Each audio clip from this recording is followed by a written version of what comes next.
Magandang araw mga kaibigan. Pag-usapan natin ang love-hate relationship ng mag-best friend ito. Si Crisette Laurita Chu at saka si outgoing Congressman Benny Abante. Alam naman natin nangyari sa TRICOM na umiyak si Crisette sa hearing, napilitan siyang nag-apology kay Congressman Abante. But despite yung incident na yon, sabi ni Crisette, friend pa rin silang dalawa ni Congressman Benny Abante. Ngayon, paalis ng kanyang best friend, kaya ito, mayroong open letter. Open letter ni Crisette kay Congressman Abante. Letter to all friends, Sir Benny. Hello, Benny Abante. As you prepare to step down from your congressional seat, just wanted to say, I will miss you. 2 times lang tayo nagkita, sir, but I'll never forget you kasi ikaw lang ang lalaki nagpaiyak sa akin. Parang binasted, pinaiyak. But most importantly, sa iyo lang ako nag-apologize for my bad words. Sa ibang tao, pag tinatanong ako, anong sabi mo? Talagang inuulit ko. Tapos, 10 decibels higher. Tapos, sigaw ako ulit. Ulitin ko pa. Di mo narinig? O ano? Ano, papalag ka?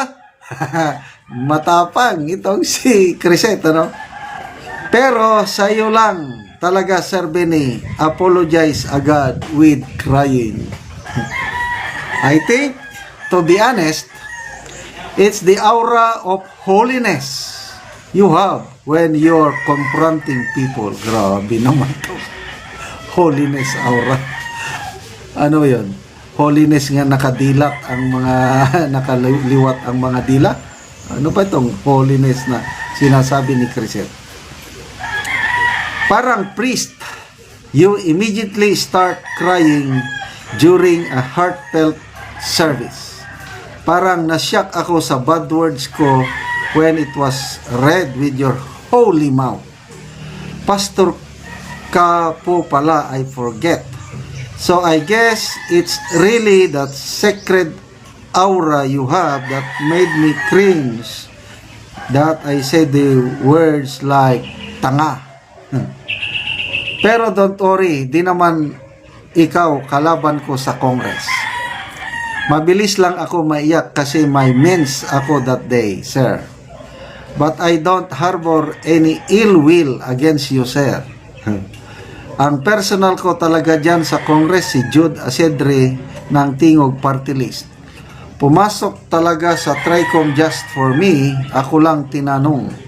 I feel so special after sa akin, umalis kaagad.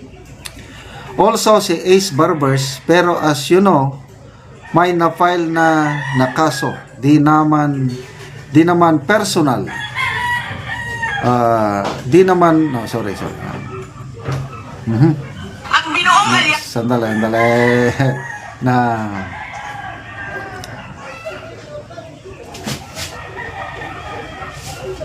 di naman personal daw ang laban ni Crisette kay Ace Barbers. Sana yon.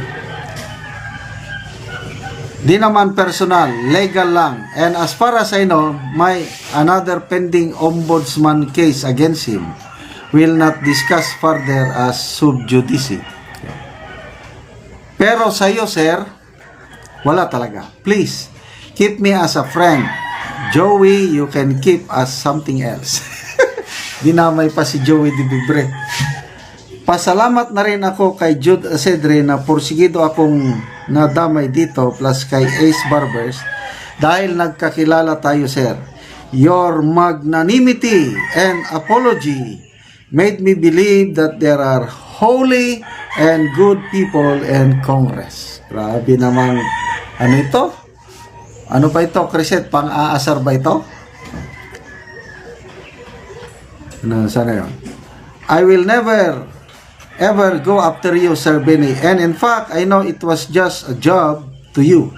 Medyo the world is a stage lang ang atake mo, but believe it or not, I understand. Naging soap opera star ako sa local TV dahil sa iyo, Sir. Super shy pa naman ako. I wish you all the best in life. And one day, our paths will cross again. As I've always said, keep smiling, keep shining, knowing you can always count on me for sure.